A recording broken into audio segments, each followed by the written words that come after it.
Shalom, selamat siang, jemaat yang dikasihi oleh Tuhan.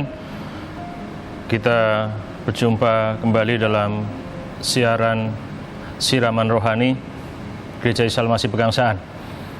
Puji nama Tuhan, kita akan bersama-sama merenungkan firman Tuhan. Kita akan berdoa terlebih dahulu. Terima kasih Tuhan oleh karena penyertaan Tuhan kami ada sampai saat ini. Kami ada di dalam perlindungan, dalam penyertaan, bahkan berkat-berkat Tuhan. Terima kasih untuk siang hari ini, kesempatan indah Tuhan berikan kepada kami untuk mendengar firman Tuhan. Mari urapi setiap kami supaya ketika firman Tuhan disampaikan, kami bisa mendengar dengan baik, bahkan mengerti. Dan Roh Kudus juga akan mampukan kami setelah mendengarkan firman Tuhan, setelah memahami firman Tuhan, kami melakukan firman itu dalam kehidupan kami. Terima kasih Tuhan, kami bersyukur di dalam nama Tuhan Yesus. Amin. Jemaat yang dikasihi oleh Tuhan, renungan pada siang hari ini saya berikan judul Yesus sebagai pusat hidup. 2 Korintus 5:17. Jadi siapa yang ada dalam Kristus, ia adalah ciptaan yang baru. Yang lama sudah berlalu, sesungguhnya yang baru sudah datang. Saudara, ayat ini mengingatkan kepada kita bahwa kita, orang-orang yang sudah percaya kepada Tuhan, kita yang sudah menerima Tuhan dan menjadi milik Tuhan, kita menjadi ciptaan baru di dalam Tuhan. Dan dikatakan yang lama sudah berlalu, sesungguhnya yang baru sudah datang.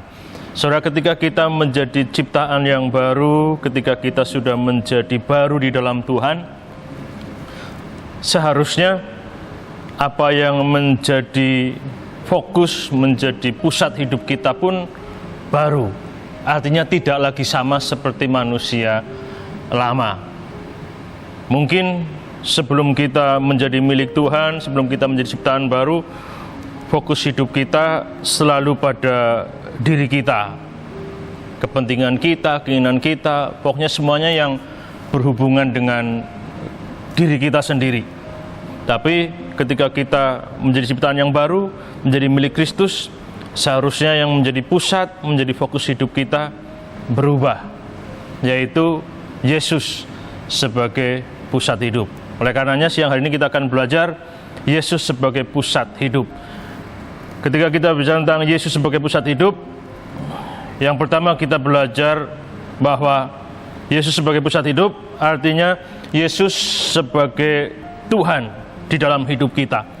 Roma ayat yang ke-12, ayat 1 sampai ayat yang ke-3. Dikatakan bahwa karena itu saudara-saudaraku, demi kemurahan Allah, aku menasihatkan kamu supaya kamu mempersembahkan tubuhmu sebagai persembahan yang hidup, yang kudus dan yang berkenan kepada Allah. Itu adalah ibadahmu yang sejati.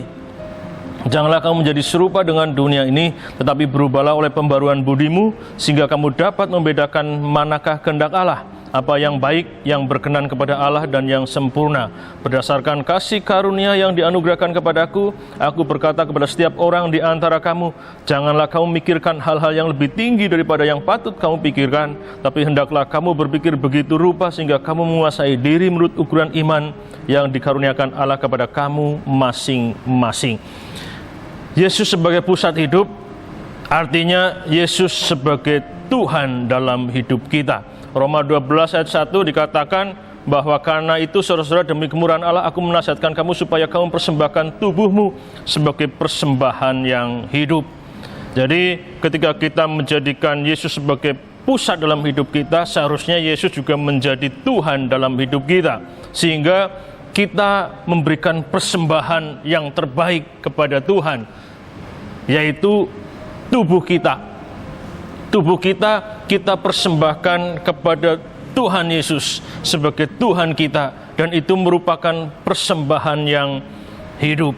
Mempersembahkan tubuh itu berbicara tentang kehadiran kita selama kita ada di dunia. Artinya tubuh ini bukan hanya berbicara tentang tubuh dalam pengertian badan, tapi berbicara tentang seluruh kehidupan kita selama kita masih ada di dunia.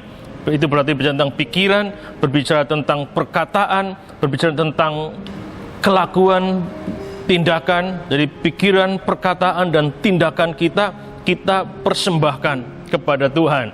Kita serahkan secara total kepada Tuhan.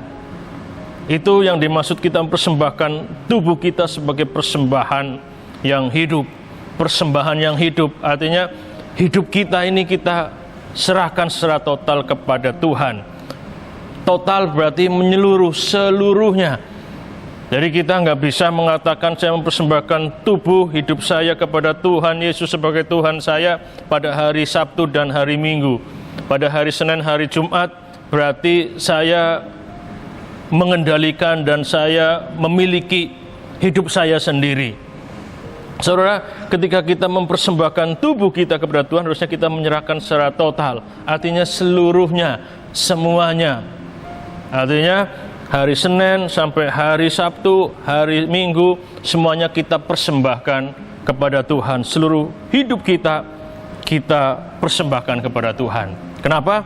Karena Yesus adalah Tuhan kita, layak untuk menerima persembahan yang terbaik dari kita, yaitu tubuh kita, yaitu hidup kita. Saudara, ketika kita menjadikan Yesus sebagai Tuhan, berarti kita sungguh-sungguh menempatkan Yesus pada tempat yang paling tinggi dan paling mulia dalam hidup kita. Terkadang dalam kehidupan sehari-hari tanpa kita sadar, kita enggak menjadikan Yesus itu sebagai Tuhan. Tapi kadang-kadang tanpa kita sadari, kita hanya menjadikan Yesus itu sebagai tukang yang kita minta untuk menolong kita pada saat kita mengalami kesusahan, tukang untuk menyelesaikan masalah-masalah yang kita hadapi.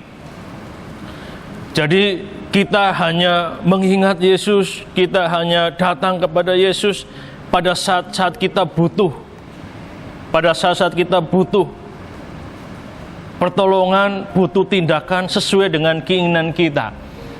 Jadi justru terkadang dalam kehidupan sehari-hari kita yang menjadi Tuhan, bukan Yesus yang menjadi Tuhan. Tapi kadang justru kita yang menjadi Tuhan, sehingga kita meminta, kita bahkan menyuruh, bahkan memaksa Tuhan Yesus untuk melakukan apa yang kita inginkan. Saudara, ketika kita menjadikan Yesus sebagai pusat hidup, Yesus menjadi Tuhan kita. Kita mempersembahkan tubuh kita, menyerahkan hidup kita secara total kepada Tuhan. Saudara, sehingga pertanyaan yang perlu kita renungkan adalah, apakah yang kita lakukan selama hidup kita itu sesuai dengan kehendak Tuhan atau tidak? Kalau kita menjadikan Yesus itu sebagai Tuhan, berarti yang kita lakukan seharusnya sesuai dengan kehendak Tuhan, sesuai dengan kehendak Kristus, sesuai dengan kehendak Yesus, karena Dia adalah Tuhan kita, dan kita menyerahkan hidup kita secara utuh dan total kepada Tuhan. Saudara, yang kedua, ketika kita berbicara Yesus sebagai pusat hidup, itu berbicara Yesus sebagai teladan. Roma 8 ayat 28 sampai yang ke-30. Roma 8 ayat 28 sampai 30.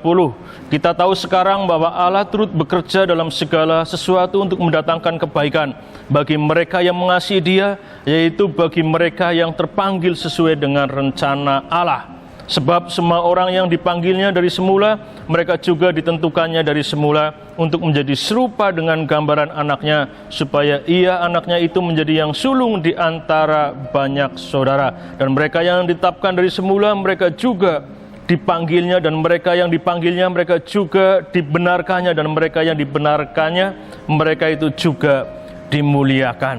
Yesus sebagai pusat hidup berarti Yesus sebagai teladan kita. Teladan itu berarti menjadi contoh, menjadi panutan, bahkan menjadi standar hidup kita. Saya mungkin ingat ketika kita masih masa-masa remaja, atau ketika kita melihat anak-anak remaja, mereka selalu memiliki tokoh idola. Dan ketika mereka memiliki tokoh idola, mereka selalu ingin mengikuti, bahkan ingin meniru apapun yang tokoh idola lakukan, termasuk gaya bicaranya, termasuk mungkin penampilannya, dan lainnya. Mereka mengidolakan sehingga mereka mengikuti. Bahkan apapun yang dilakukan, berusaha untuk mengikuti. Saudara, ketika kita menjadikan Yesus sebagai teladan, seharusnya kita juga mengikuti apapun yang Tuhan Yesus lakukan. Dan ketika kita bicara kita meneladani Tuhan, mengidolakan Tuhan, tentunya tidak kita meniru atau mengikuti secara fisik penampilan Tuhan Yesus sebagai manusia ketika hidup di Israel sana dengan potongan rambut atau dengan pakaian atau dengan yang lainnya. Tapi kita bicara tentang meneladani Kristus, berarti kita mengikuti apa yang menjadi karakter Yesus. Saudara, dikatakan bahwa Tuhan turut bekerja, Allah turut bekerja dalam segala sesuatu untuk mendatangkan kebaikan bagi mereka yang mengasihi Dia, yaitu bagi mereka yang dipanggil sesuai dengan rencana Allah. Jadi saudara, ketika kita dipanggil oleh Tuhan, bahkan ketika kita dipilih oleh Tuhan untuk diselamatkan oleh Tuhan, Tuhan merencanakan sesuatu. Tuhan ingin kita semakin hari semakin lebih baik. Sehingga kita harus meneladani Tuhan, supaya semakin hari kita semakin serupa dengan Tuhan Yesus. Saudara, Tuhan memang mengasihi kita apa adanya. Jadi Tuhan menerima kita apa adanya.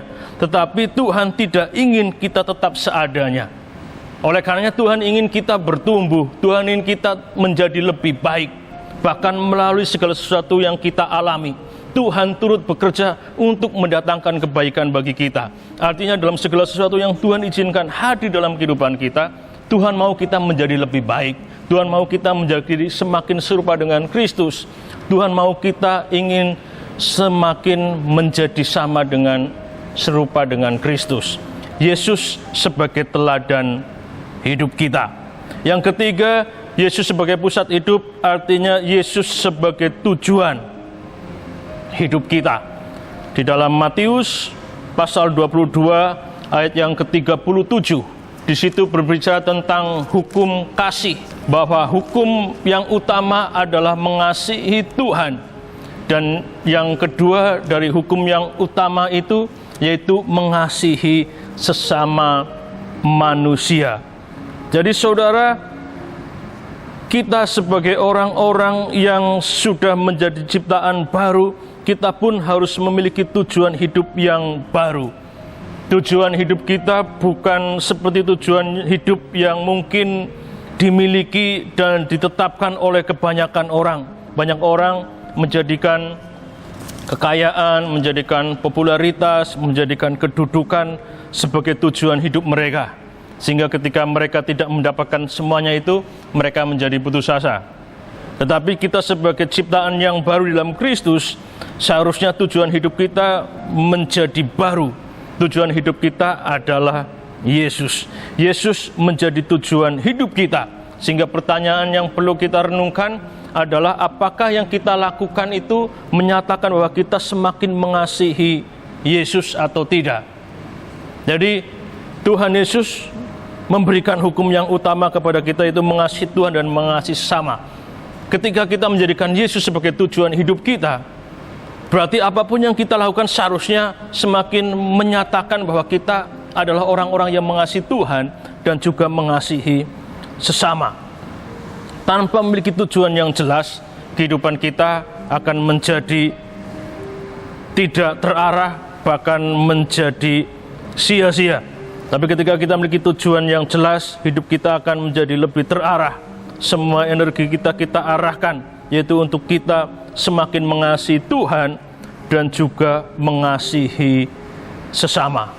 Saudara, Tuhan menyelamatkan kita bukan sekedar menyelamatkan dari dosa-dosa kita, tapi Tuhan juga menyelamatkan kita untuk kita melakukan apa yang menjadi tujuan Tuhan dalam hidup kita, yaitu mengasihi Tuhan dan juga mengasihi sesama kita.